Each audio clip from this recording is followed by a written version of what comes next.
मुझे मुझे राधिका जी के पास चलना है। राधिका साहब, प्रोटेस्ट नहीं करेगा। राधिका जी जरा मुझे बताइए, क्या क्या ये तरीका है? और दूसरी बात, क्योंकि सरकार आपकी है, कानून आपकी सरकार लेकर आई है, बनाया आपकी सरकार ने, पास कराया, क्या ये प्रोटेस्ट जिस तरह से चल रहा है ये चलने देना चाहिए? बंगाल में ठीक हो रहा है?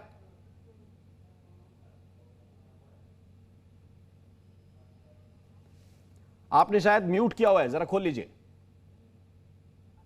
हेलो, सुनाई दे रहा है? जी जी, अब बोलिए।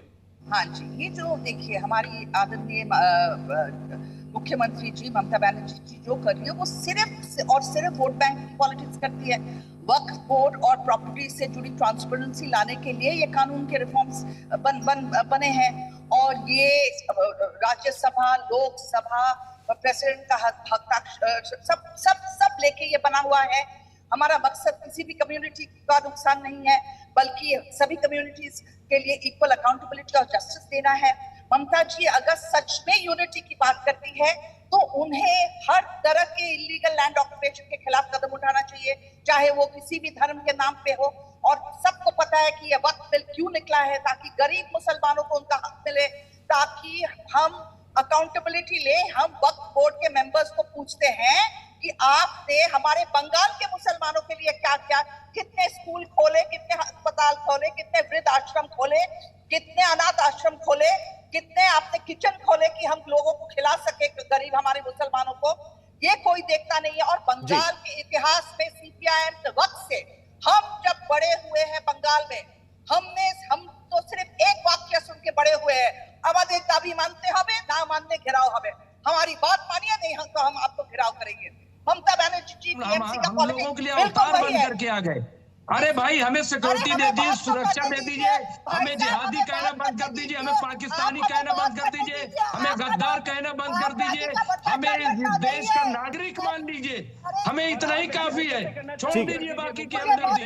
हम हाथ जोड़ते हैं, हाथ जोड़ते हैं, छोड़ दीजिए हमसे। हमें तो जिहादी कहना बंद कर दीजिए, हमें तो पाकिस्तानी कहना बंद कर दीजिए, हमें देशद्रोही। एक मिनट राधिका साहब, मुमताज आलम रिजवी, मुझे सैयद जवाद के पास जाना है। सैयद जवाद, ठीक, एक मिनट, आप दोनों को रोकना चाह रहा हूं। मेरे पास समय सीमित है और मुझे सैयद जवाद को इन करना है इस डिबेट में। सैयद जवाद, जरा बताइए, इन तस्वीरों को भी ये कहा जा रहा है कि प्रोटेस्ट को कुछ साजिश के तहत लोग डिस्टर्ब करना चाहते हैं। ये जिनका प्रोटेस्ट हो उनके बीच में साजिश करता आ रहे हैं और पूरे के पूरे लोग एक तरफ मॉब बन के दौड़ जा रहे हैं। ये कैसी साजिश है भाई? और बंगाल की सरकार, क्या आपको लगता है मुस्लिमों के साथ अन्याय कर रही है?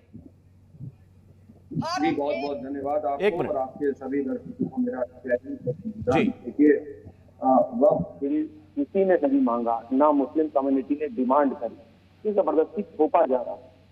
और जो चीज मांगी जा रही है सरकार से कहा जा रहा है कि रोजगार दे दो, सरकार रोजगार दे नहीं रही, कहती है हम तुम्हें वक्त बिल देंगे। सरकार कहा जाता है कि हमको महंगाई कम कर दो, तो सरकार कहती है नहीं, महंगाई नहीं कम कर पाएंगे, पेट्रोल और डीजल के दाम नहीं कर पाएंगे, ठीक है, ना शिक्षा का हम बजट बढ़ा पाएंगे, तुम्हें हम CAA का कानून देते हैं, धारा 370 का देते हैं। अरे इससे देश को कोई फायदा हो नहीं रहा और देश में नफरत ज्यादा बढ़ रही। अच्छा चलिए, आप ये मान लीजिए कि मुसलमानों को आप जितनी गालियां दे लीजिए, मुसलमानों के खिलाफ सारे चैनलों पे प्रोपेगेंडा चला लीजिए, लेकिन चैनलों की हालत ये हो गई है कि चैनल में कर्मचारियों को मिलने वाली तनख्वाह टाइम पे नहीं मिल रही है। मैं आपकी तरफ से बोल रहा हूँ, मीडिया कर्मी बंधुओं को। दूसरी सबसे बड़ी बात कि आप कह रहे हैं पश्चिम बंगाल में भड़काया जा रहा है, उत्तर प्रदेश में भड़काया जा रहा है, लेकिन मणिपुर का जिक्र नहीं करते आप लोग। मणिपुर में किसने भड़का दिया? पूरा मणिपुर एक साल जवाब में 1 मिनट रुकना चाहता हूं। एक बड़ी खबर इस वक्त मिल रही है, महाराष्ट्र के ठाणे में वक्फ कानून के खिलाफ मुफ्ती शरीफ साबरी का एक भड़काऊ बयान सामने आया। उन्होंने कहा कि वक्फ कानून तो सिर्फ बहाना है, असल में देश से मुस्लिमों को भगाने और काटने की मंशा है। उन्होंने कहा कि वो खामोश नहीं रहेंगे।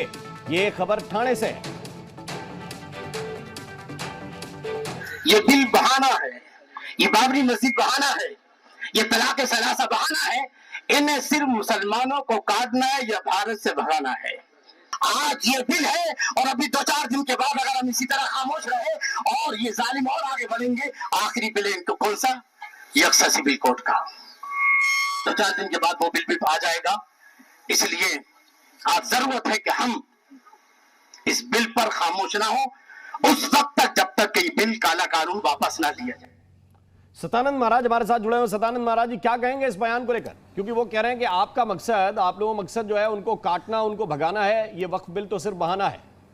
बोलने तो दीजिए आप, और हमने बोला नहीं, आपने ब्रेकिंग। राम जी सच पूछिए, उनसे मुफ्ती जी से पूछा जाए कि 1947 में भारत जब आजाद हुआ, उसके बाद धर्म के आधार पर अलग राष्ट्र की मांग किसने की थी? हमने तो नहीं की थी।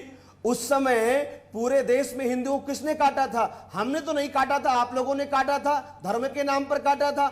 आज जो बंगाल के अंदर एक गाड़ी के ऊपर महादेव लिखा होता है और जमात के 1, 2, 4, 10 नहीं, सैकड़ों की संख्या में एक समुदाय विशेष के लोग उसका कांच तोड़ने लग जाते हैं, उसके अंदर बैठे लोगों को निकालकर मारने लग जाते हैं, भगवा झंडे उखाड़ करके फेंकते हैं। ये किसने कहा?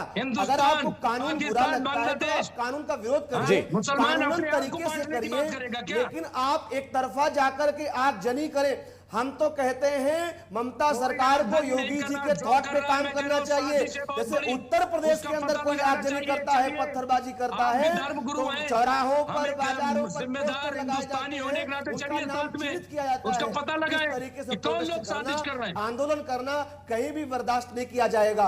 और सच बात यह है, आप सभी का मैं बहुत बहुत शुक्रिया, बहुत बहुत धन्यवाद करना चाहता हूं हमारे साथ टू द पॉइंट में शामिल होने के लिए। इस वक्त एक और अहम खबर मिल रही है। ममता बनर्जी बंगाल की मुखिया हैं, उनके लिए सिर्फ मुसलमान ही वोट बैंक नहीं है, उनकी जिम्मेदारी है कि हिंदुओं की भी वो रक्षा करें। और मुर्शिदाबाद की घटना अब ये दिखा रही है कि बंगाल से हिंदू पलायन करने के लिए मजबूर होंगे, ये कहा है गिरिराज सिंह ने। ये ममता बनर्जी बंगाल की सरकार की मुखिया हैं, उनके लिए केवल मुसलमान ही नहीं है वोट बैंक, उनकी जिम्मेदारी है हिंदुओं की भी रक्षा करें।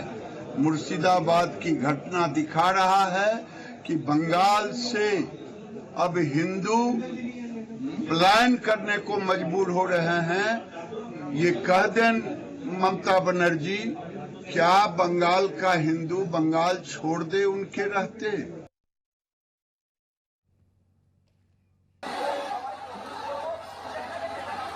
ये तस्वीरें जरा देखिए, ये हम आपको इस वक्त दिखा रहे हैं। इन तस्वीरों को देखकर आप अंदाजा लगाइए किस तरीके की स्थिति बनी है और क्यों हम ये कह रहे हैं कि ये भड़काऊ लोग अब हिंसा पर उतर आए।